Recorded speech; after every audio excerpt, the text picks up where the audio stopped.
Hey, are you a business owner, entrepreneur, or professional? If so, we want you to apply to be a featured guest on our show. My name is Adam Torres, and I host the Mission Matters series of podcasts. I've recorded over 3,000 episodes, and we are just getting started. How do you know if you'd be a good guest to be on the show? Well, only one way to find out, and that's to apply, but I'm going to let you in on a little secret. We want guests that have a story to tell, guests with a brand, a product, or a service that can benefit my audience of listeners. If this sounds like you, go to missionmatters.com and click on Be Our Guest to apply. I'd love to talk to you and get to know more about your story. Again, head on over to missionmatters.com and click on Be Our Guest to apply. All right, now let's get into the show.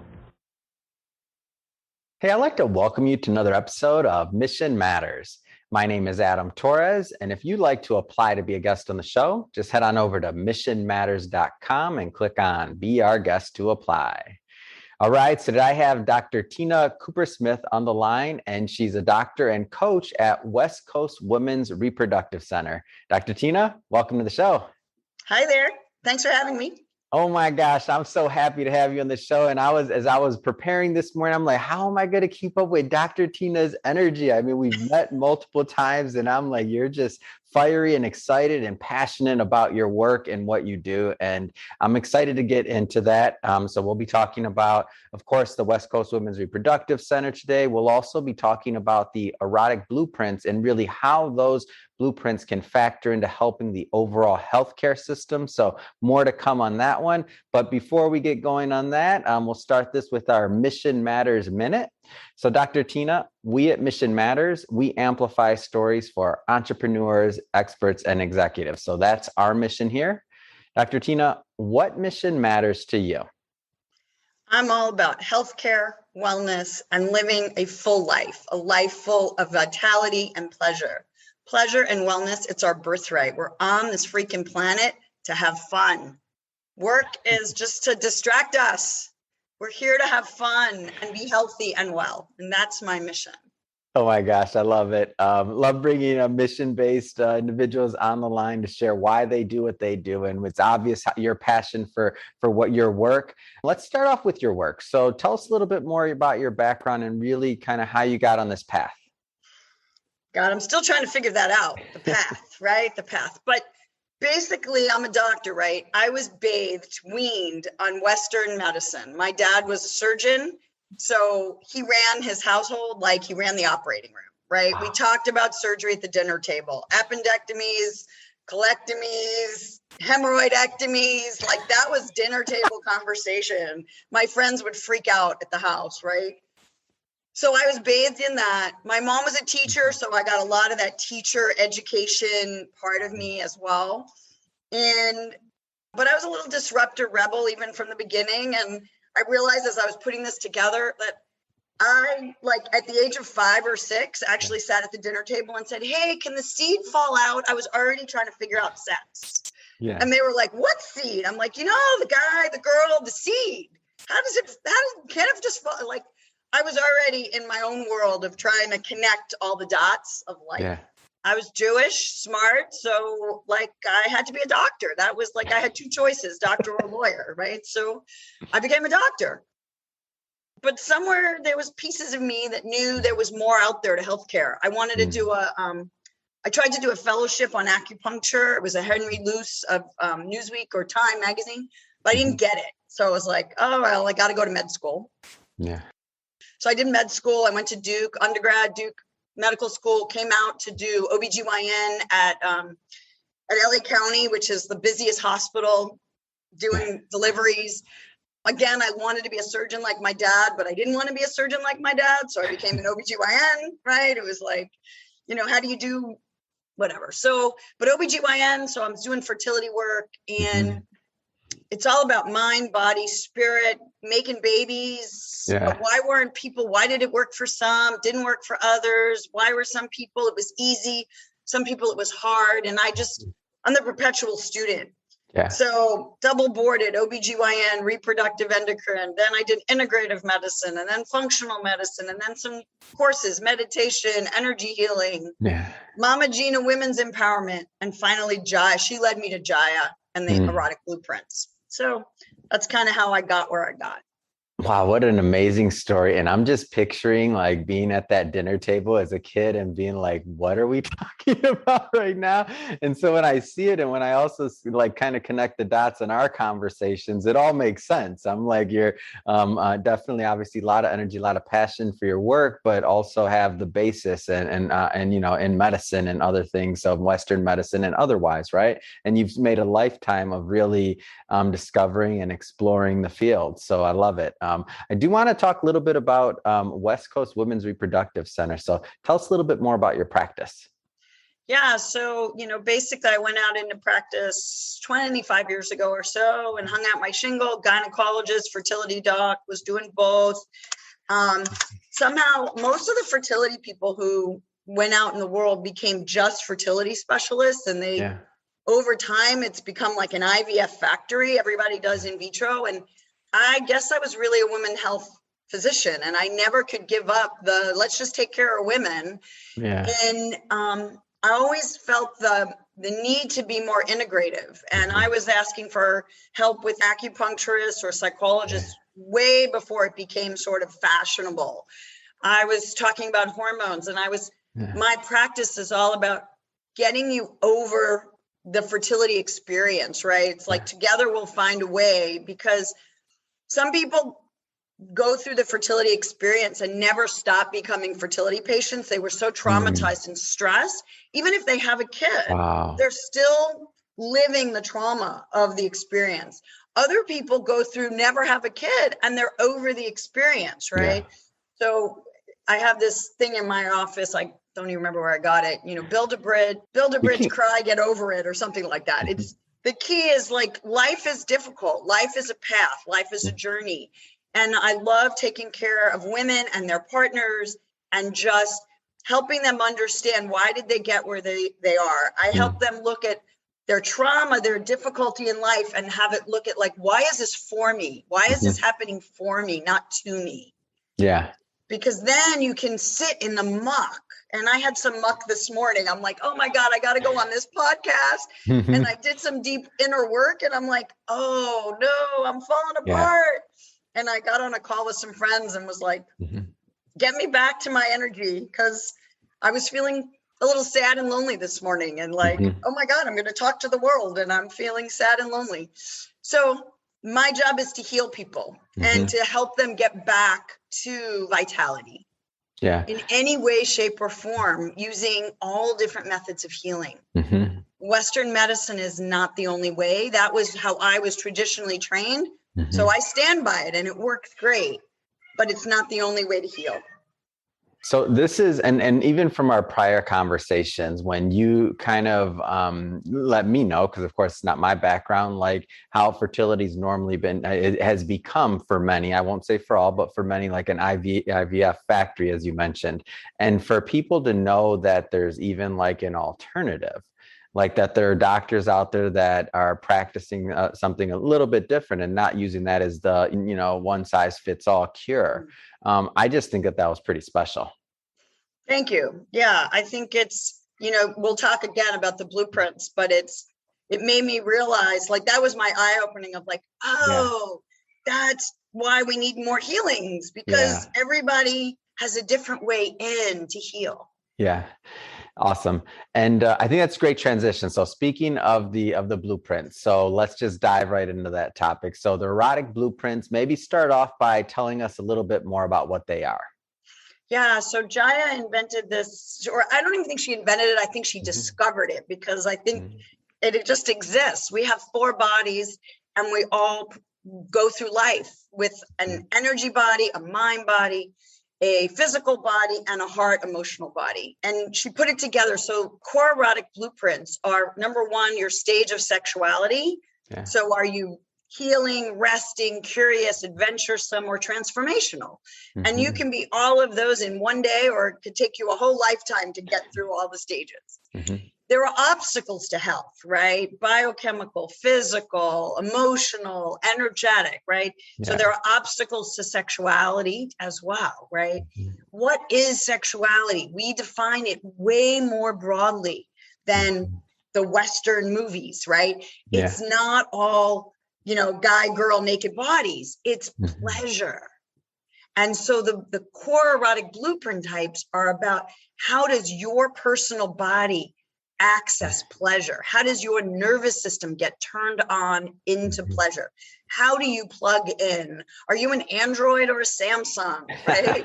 Are you an analog or a digital, right? Like, how do you light up? What makes you light up? And so eroticism and pleasure is it's so much bigger than the story that we learn about sex. And none of us have primary education in sex in America. It's like, oh, it's in all the movies, but we really can't talk or teach it, right? Yeah. Here's a book about the birds and the bees, and, and I'm your 5-year-old going, hey, I don't get it, right? And so we have these 5 archetype core erotic blueprint types. Yeah. So we have the energetic.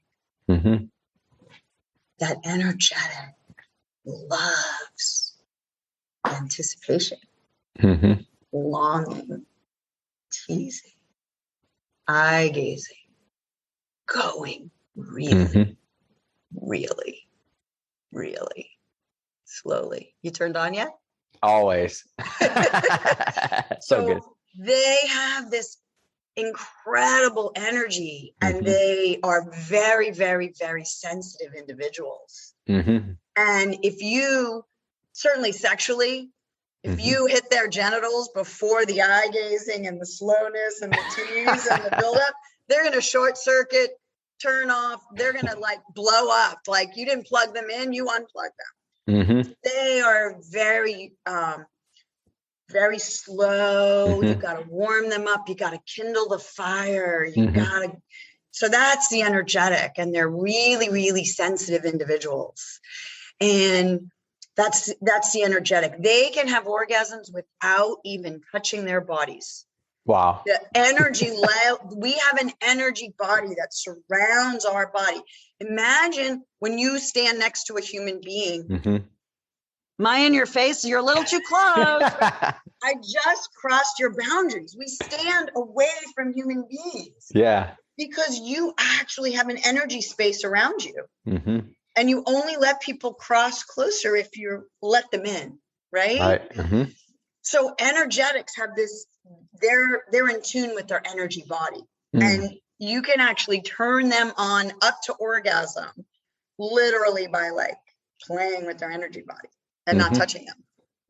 But they short circuit really easily. So that's the energetic. Okay. The sensual loves all things related to the senses. Eyes, ears, nose, mouth, touch. Oh, please pet me good. Give me a massage. Give me roses. Give me good food. Every sommelier who's into the wine, they have their sensual body is for sure. Fire. Every foodie, you listen to them describing a new restaurant, they're having an orgasm at that dinner table, right? I want what they're having. Like, yes. They are on fire. They get pleasure from a sunset, a sunrise, their visual, the arts. Yeah. There's so much that lights them up. But they also get turned off like, oh my God, the sheet is not satin. Forget it. I'm out of here. I'm leaving. There's a sock on the floor. You're messy. Ew. Sex is like, it's got to be clean. So they need things the right way. They too could actually like literally be so on fire just from a beautiful dinner or wine, right? So the sensual body, all through the heart, right? It's all your senses, but they're really emotional. Really, they feel so deeply, right? Yeah. Kind of like my cat who's meowing in the background and I can't get her to stop, and I'm sorry. No. The sexual is what we in America are raised to believe sex is. Sex is sex. It's naked bodies. You give me a guy and a girl and you put them together and you watch some porn and that's sex. And you have to have an orgasm or it doesn't count, right? They're goal-oriented.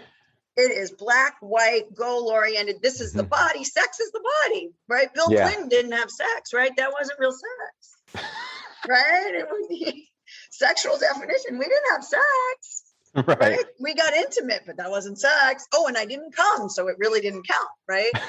So sexuals are very black and white. They're very into their bodies. They can get turned on you. All you do is strip. They're naked. Oh, I'm ready. Yeah. Okay. So very black and white, very into the physical body. Kinky. Everybody like freaks out when I use that word, right? Kinky has this whole connotation of the kink world. But kinky really means you get turned on by things that are taboo, right? And maybe stuff in your household when you were growing up got you, like you always wanted to break the rules. So if you grew up in a very strict household, breaking the rules could be sex before marriage. So all of a sudden you get married and sex isn't fun anymore. Right? You got to start pushing the limits because the things that turn you on is breaking the rules. Perhaps it's sex not in the bedroom. Okay, so it doesn't have to be the kink world. Perhaps it's playing with a plastic fork and they like scratching, like, or pinching. Yeah. Or like, let's slap your butt, right? Like, is that sexual? I thought sexual is massage and soft touch. And the kink, they're like, no, let's try everything. Yeah. You know, you can slap me. As long as I know you love me, you can slap me. When I say it's okay, right? They also like to play with roles, dominant, submissive, right? Like, I'm in control. No, you're in control. No, I want you to do this. No, I like, and they're really into creative fantasy play. And they can get stuck in their fantasy. That could be a problem, right? They get stuck in their fantasy and they can't really get excited unless they're in that fantasy world. But again, they get pleasure in life in so many things that aren't sex, right? They're at work and they you know, or I think about my son, right? I didn't send him to one private school because they had a very strict uniform policy. And I knew day one, my kid was going to break that uniform policy rule and put in red shoelaces and get in trouble. And I was like, you know, I'm not sending him to this school because he wants to push the limits. Yeah. He's always about doing something a little bit out there and seeing if he can get in trouble. The first day of middle school, they said, don't hack. Here's your brand new computer. Don't hack it. What did he do that afternoon? He hacked into the site, right? Of course. So he got so much pleasure out of that, right? Now he was all, I hacked. You know, he was willing to fess up and not get kicked out of school. It's just who gets lit up by bending the rules and going a little outside the box, right? Children on a playground will all play in the center of the playground if there's no fence around the playground. And the minute you put a fence around the playground, they'll start separating and play to the edges because they know it's safe. So I'm going to get back to consent, right? So let me just flip the last blueprint, which is the super fun, is the shapeshifter, right? So the shapeshifter can get pleasure from all of the blueprint acts. Their nervous system can turned on with the sensual, with the sexual, with the kinky, with the energetic. They can play in all the blueprints. They're great lovers because whatever lover they're with, they can adapt and still have pleasure, right? They're not closed off. But they need all of the different blueprints to feel fed. And if they're stuck playing in one playground, they're like, oh my God, I'm so bored. Can we play another way? Like, they need creativity, variety, and they want it all. They want life to be really big, really energetic, totally pleasurable all the time. They have an incredible capacity for pleasure. And so now, and thank you for that understanding of the different types, because this really sets the groundwork for what we'll talk about in a moment, is how this plays into the overall healthcare system. But before we do that, the understanding of consent, you did mention that, and you said we talked about it. Like, elaborate on that one a little bit, please. So consent is, especially in the sexual world, right? We're crossing boundaries with human beings, right? Yes. And we got to have consent. Can I touch you this way? Right? So we have to come with care. We have to come with compassion. We have to come with curiosity. And we always have to ask consent, because what I did yesterday, and today's a different day. And we could be married for 30 years, but today I don't want to play that way. Mm-hmm. right? When you're 5 and you have a friend over, right? Everything I learned in kindergarten. I asked my friend over, do you want to play tag today? Yeah. No, I want to play on the swings. Mm-hmm. Oh, okay. Well, I don't want to play on the swings. Can we figure out something we both want to play together? Mm-hmm. And you have that conversation. And you come with curiosity. What do you want to play today? What do I want to play today? Let's figure out how we're going to play together. And that's how 5-year-olds have play dates. Mm. And they don't have power struggles. Yeah. I'm not telling you how I want to play, and you have to play my way. Mm-hmm. Right? When you have a play date like that, your kid comes home and goes, I don't want to play, he's a bully. Mm-hmm. He always makes me play his way. Mm. Right? So we need to have consent conversations, even with the people that we live with 24/7. Hey, I want to tell you about my day today. Are you okay to just listen and not give me advice? Wow. Right? That's a powerful don't try statement. And fix me. Yeah. Don't try and tell me how I should have done it different. Just listen to me. Mm-hmm. That's an empathic way to have consent. When you go to the dinner table at Thanksgiving, and you have 2 aunts, your favorite aunt and your least favorite aunt, right? Yeah. And your least favorite aunt comes up and says, hey, Adam, tell me all about your new job. Tell me about your podcast. I want to hear all about it. Get me, sit down now. Tell me about it. I just want to eat some turkey. How'd you do it? And you're like, whoa, I just want the appetizers and to chill. And can I have a glass of water first? You're like, all your energy barbs, all your armor, everything goes up. And do you really want to sit and chat with her? Mm-hmm. She violated all your energy boundaries. Mm-hmm. Now your favorite aunt comes with consent. Hey, Adam, I heard you're doing really well. Mm-hmm. When you have time today, can we go sit on the couch and you let me hear all about it whenever you're ready. Yeah. I'd love to know about your life. Mm-hmm. How does that sit? A little better, right? Oh, yeah, definitely. That's consent. Hey, may I hear about your life? Mm-hmm. Not, hey, I got to hear about it. Right? Now, if you're in the kinky, submissive world, you might want someone to dom you. Hey, Adam, I need you to do this now, right? You got to know your audience, and you got to know who you're playing with. And, so that, again, is usually with consent in the kinky world. Like, hey, I'm going to dom you today because you need me to dom you so that you get your work done. Right? But you ask consent first. Are you up for that? Not up for that. Yeah. Right? This is great. And so this idea, so now up to this point, so we've you've mapped out the blueprints, what they mean. Also the idea of consent and what that can look like and why that can be healthy. So now obviously so how does this relate to, and where do you see this connection in the healthcare system? Yeah. How does it all relate to the healthcare system? The potential. Makes no sense, right? Except the light bulb went off for me. Yeah. Western medicine is the sexual blueprint. Wow. It's all the freaking body. Mm-hmm. We don't listen to the heart. We barely give lip service to mind, body, and the energy body. Whoa, what does that have to do with anything, right? Yeah. And what I realized when I started to dig deeper, the Western medical system was an offshoot really of the anatomists. Way back when, that started dissecting bodies. Yes. And started, here's the heart. There's 4 chambers. Here are the kidneys. And the circulatory system connects X, A to B. And here are the bones. And they were dissecting dead bodies. Yeah. There was no energy in dead bodies. Live bodies have energy. Acupuncture 3,000, 5,000 years ago understood and said, hey, your foot's connected to your kidney, and your reproductive organs are part of I don't know all the meridians, right? But the energy is flowing and everything's connected to everything else, right? They studied a system. They studied live human beings. They were in tune with the earth and the sky. We humans exist. We are the universe, and we're part of the universe. We exist in our environment. We know now in science, your zip code is as crucial to your health, if not more so, than your DNA. Wow. Okay?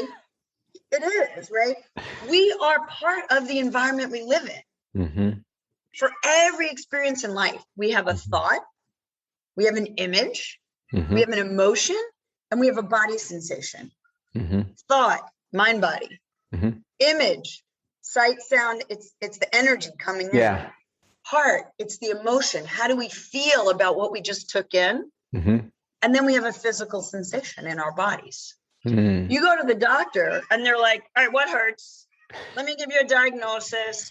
They don't take you in totality of who you are. They don't ask the context of how you got to where you are today. So functional medicine is trying to take Western medicine and make it systemic the way acupuncture is. And it's what happened to you. Let me look at the timeline of your life. And almost always 6 months to a year, maybe 2 to 3 years after a critical event in your social life, if you will, you get sick physically. So what I realized is, number one, Western in the 1800s in this country, we had acupuncturists, we had herbalists, we had naturopaths, we had osteopaths, we had allopaths, we had chiropractors, we had massage, we had all different healers. But in 1911 or 1918, there was this Flexner report. One white male educator guy went around to all the schools of training and came back and said, the only one that makes sense is the MD system. So we're going to make the MD system the certifiable, only government accepted healing modality in this country. He was a sexual. He only understood the body. He went to the medical schools that taught about the body, and he's like, oh, I get it. Okay. He went to acupuncture. He's like, where's your scientific research? They're like, oh, we have 5,000 years of data. I don't want to look at that. You know, it doesn't make sense. Oh, and by the way, you're Chinese and I'm American, and I don't really get it because you don't look like me.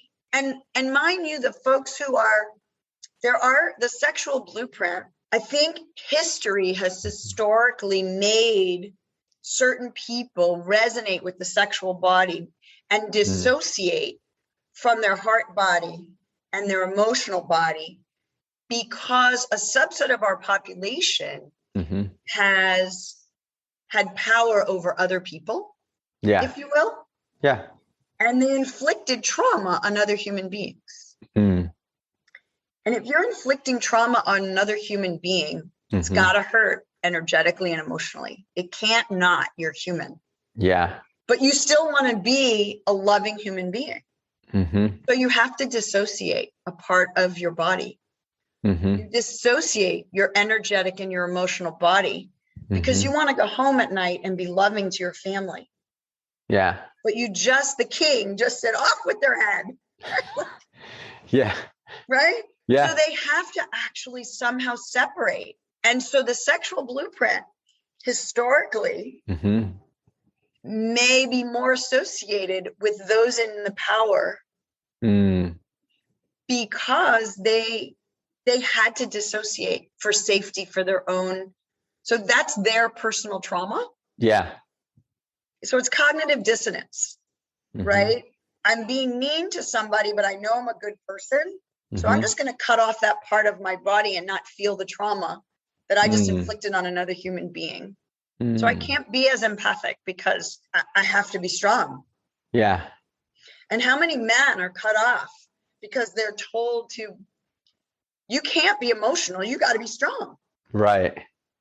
But we're all emotional beings. We're human. We're all energetic beings because when they do experiments on photons, no, not photons or energy, protons, the smallest piece of matter, which matter is physical, right? They put protons through these slit-like experiments. It's all science. You can look it up on YouTube. It's Einstein's theory. And protons show up as energy, not as matter. So at the end of the day, we are all energy. We're just such a slow wavelength or frequency, I don't remember which, the scientists can tell me, that we perceive each other as physical beings. So Dr. Tina, and this is fascinating to me because I see this melding really, as you mentioned, of like Eastern, Western, other types of medicine, and really the evolution of how we got here to this current medical system.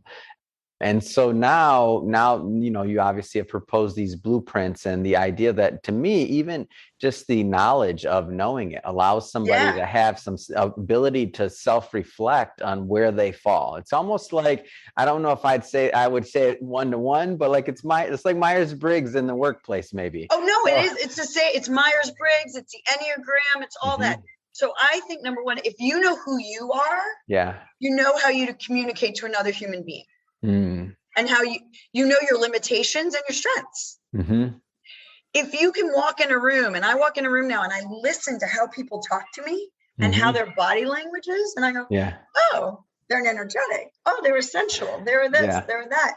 And all of a sudden I can relate in a different way. And I can open up an energy. So imagine you're an energetic. This is the way I described it to friends. You're an energetic and you woke up one morning and you have appendicitis. Okay. So you're in intense pain. Your body's hurting and you know something is wrong, right? Now, so many energetics, and I've talked to a bunch lately, like they don't like the Western medical system. They don't even know why. But they're like turned off. They're the ones who go to the acupuncturist and the massage. But one day you wake up and you got a freaking appendicitis and you're like dying and you know you're dying. So you go to the ER and you go into the ER and all of a sudden you got 104 fever. Why? Because you waited forever to go to the freaking doctor. So your appendix probably ruptured. You got 104 fever. You're almost delirious. The nurses are at you. They're taking vitals. They're putting an IV. They're getting ready to transfuse you. I don't know. Maybe it wasn't appendicitis. Maybe you were bleeding. Who knows? Everybody in the ER is like running at you to save your life. They're doing their job. They are saving your life. They rush you to the OR. They open you up. They take out your appendix. Nowadays, it's through the laparoscope, right? You're in the recovery room and the doctor comes over and goes, oh, you had appendicitis. We took it out. You're fine. You'll go home later today. You're all better. And the energetic is like, better? Yeah, the pain's gone, but I don't feel better. I feel like a Mack truck just hit me. Because their energy body, these are people who need to take things slowly. And they need really they consent. It can take them months. I tell a woman she needs surgery, like she's got an ovarian cyst and I should take it out. Oh my God, doctor, I got to think on that. Like, really? Am I dying? Because I don't really want surgery. They need time to digest and take it in. And everyone just descended on this person in the ER, in the operating room. Their energy body was totally violated. And they need healing from that. We fixed their physical body. We had no idea we traumatized their energetic body in the process of keeping them alive. Right? I mean, I talk about that all the time with antibiotics and probiotics, right? Antibiotics screw people up. Every round of antibiotics, 10% incidence of anxiety.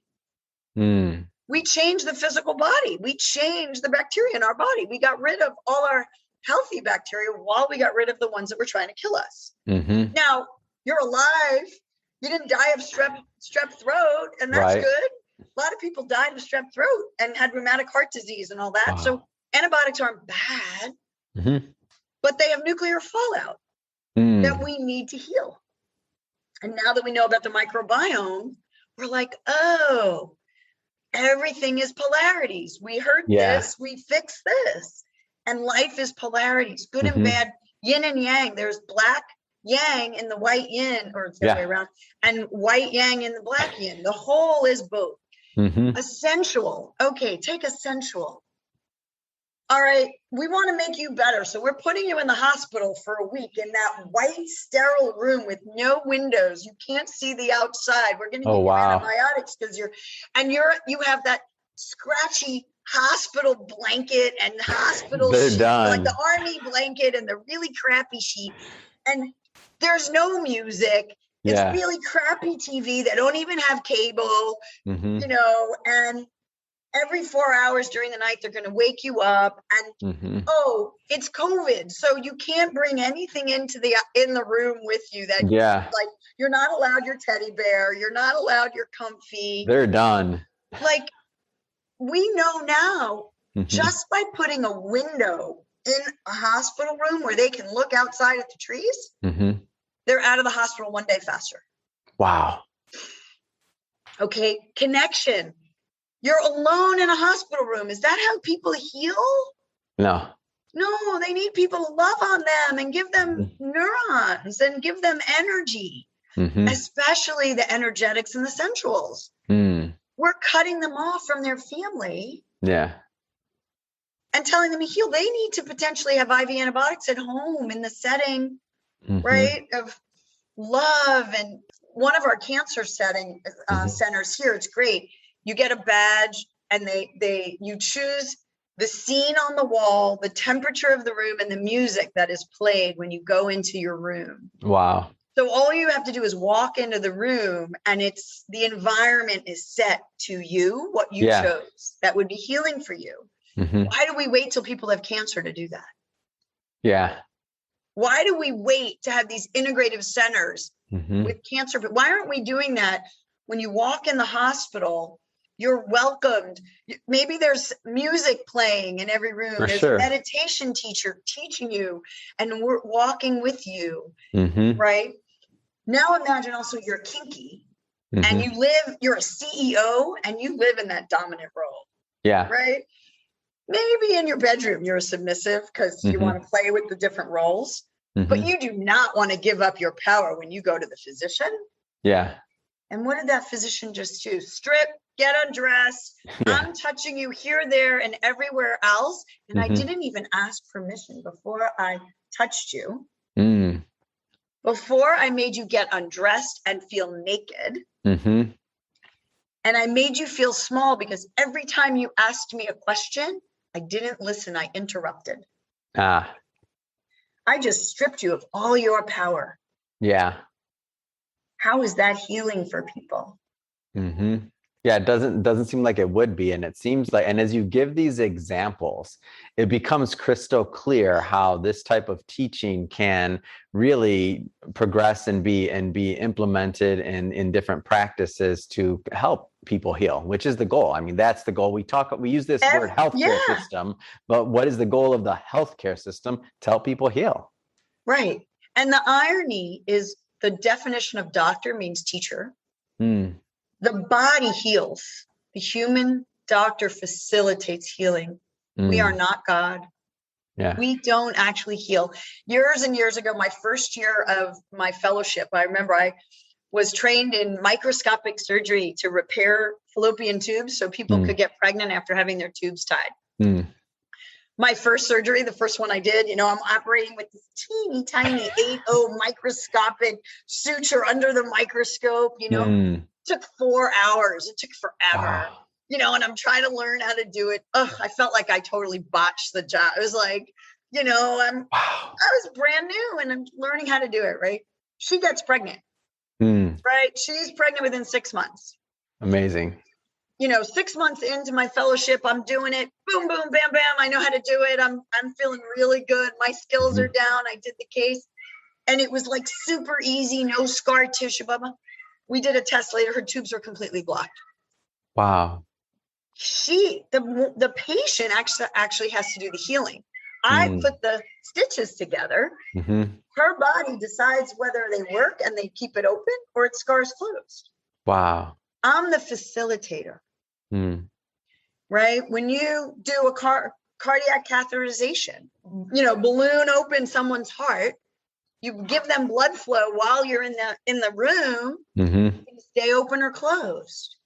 Yeah. Are they going to eat cheesecake or not? Like my father, his heart was cracked open. He had stents and he never changed what he ate. He's like, no, this gives me pleasure. I like cheesecake and hamburgers and the hell with it. Right. And he had heart disease and he lived to be 89 anyway. So good for him. But again, it's, there are people who gallstones dissolve, right, with some herbs and a change in diet. I've had women where cysts that they had somehow disappeared and like they weren't functional cysts. They were cysts that were like endometriosis cysts. And I gave them some medicine. I have a woman who had breast cancer, like stage 2 breast cancer. But so she was willing to get chemo but absolutely refused surgery because her mom had a complication from surgery. And she was like, my mom died. I'm not doing it. Wow. Stage 2, she's still alive and kicking, doing great. Amazing. And other people with stage 1 and it comes back. Why? Right? So we as doctors can facilitate healing. And mind you, scientists keep going, keep getting stronger and stronger. I'm not denigrating Western medicine. When I still do in vitro fertilization for those folks who need it. But I also look at it, 20 somethings, 30 somethings should be fertile. In vitro was designed for people who party hardy and I got a disease and my tubes got blocked. Oops. Wow.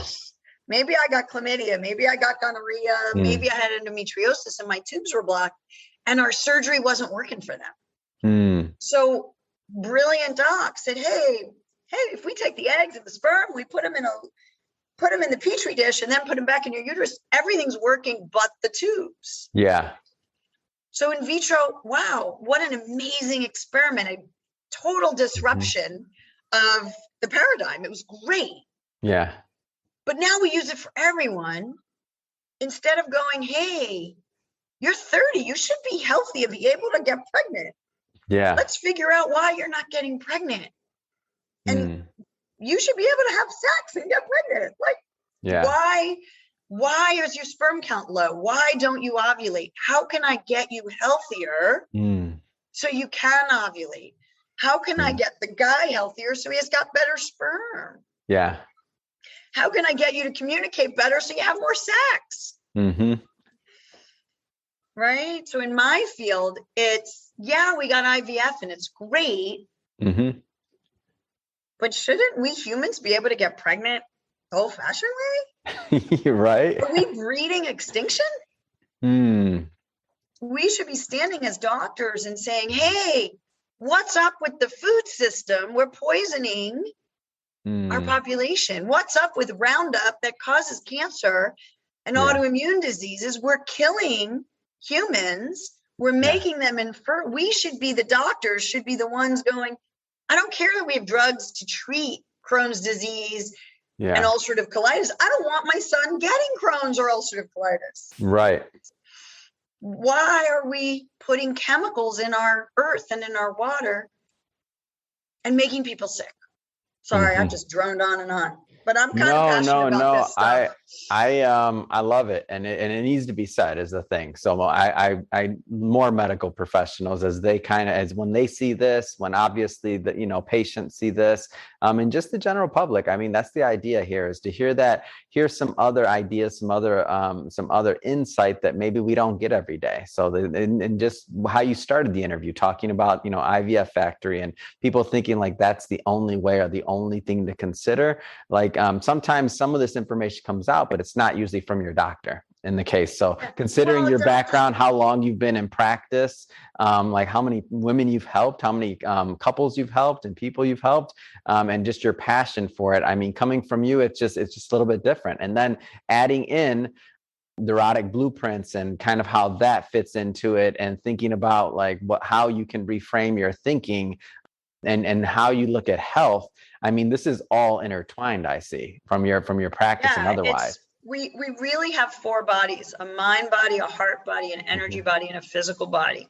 And the way to wellness is when they all meet and they all stand on things. And like, for years, I used to word mind, body, spirit. And I'll be honest, in my integrative fellowship, I went up, like I'm the volunteer. I'll go up to the front of the room with the acupuncturist to be her, dummy to do. And she's like, stick out your tongue, right? That's what acupuncturists do, right? She's like, oh, you lost your chi. And I was like, what? And I realized I lost my chi.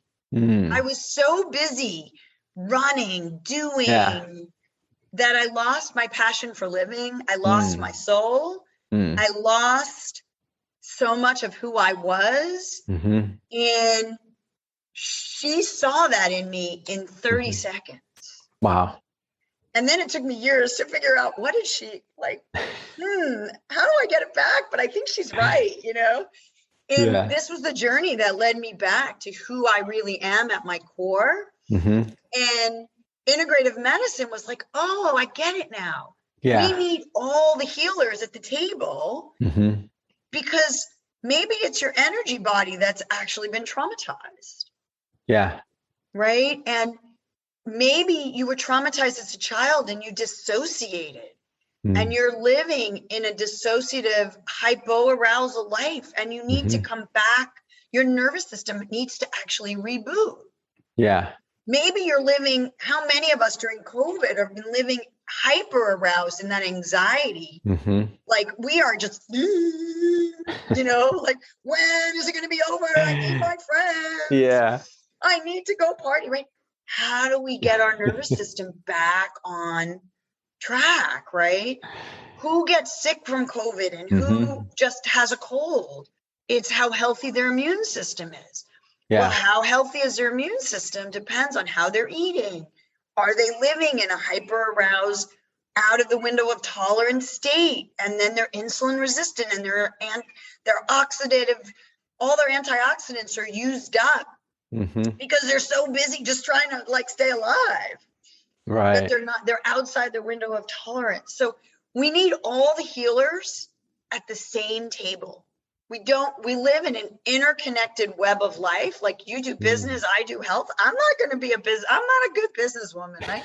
I run my practice, but that's not my forte, right? I'm a healer, but you're no better or worse than me. You're just different. Yeah. And an acupuncturist is no better or worse than a physician. They're just different. Yeah. And a therapist or a body therapist or a sex body therapist. There are body therapists that actually help you heal through sex touch or sexology work because so many of us have been traumatized. 1 out of 4 women, 1 out of 6 men were traumatized as kids. Or our root chakra. We didn't have food security. We didn't have home security. Right. I tell them, they come to my office, you need to eat your fruits and vegetables and go exercise. And they live in a gang infested neighborhood with no supermarkets. Yeah. Really? McDonald's hamburgers should really be $20 because of all the disease they cause later. Grass-fed beef should be cheap. Yeah. Organic vegetables should be affordable. We should have community farms in every neighborhood so that everybody can grow food. We got to go back to the earth. Anyway. Love it. Dr. Tina, as always, our conversations, they just get better and better. I learn something new every time I talk to you, and I look forward to having you back on the show for some more. But that being said, if somebody's listening to this right now and they want to learn more about the Erotic Blueprints, or they want to also learn more about the West Coast Women's Reproductive Center, what's the best way for people to follow up and to connect? Well, to meet me, right, you can go to womensreproduction.com or Facebook's Women Reproduction or Instagram Women Reproduction. Next Sunday, this probably will post later, but the Core Erotic Blueprints on October 21st is coming out on Goop this season, which I didn't even know about when I set this up. Wow. And so I think it'll become more like Myers-Briggs and people will know about it. I do workshops and coaching. I do free ones. I do minimal cost ones. I do private coaching, but you usually can access all of that if you go to my website, womensreproduction.com, or to Facebook at Women's Reproduction. Fantastic. Well, Dr. Tina, as always, it's a pleasure talking to you today. And to the audience, as always, appreciate you tuning in. If you're a first-time listener or a visitor, don't forget, hit that subscribe button. We definitely want you to come back. We have many more mission-based entrepreneurs, experts, and executives coming on, and we don't want you to miss a thing. And Dr. Tina, as always, it's been awesome.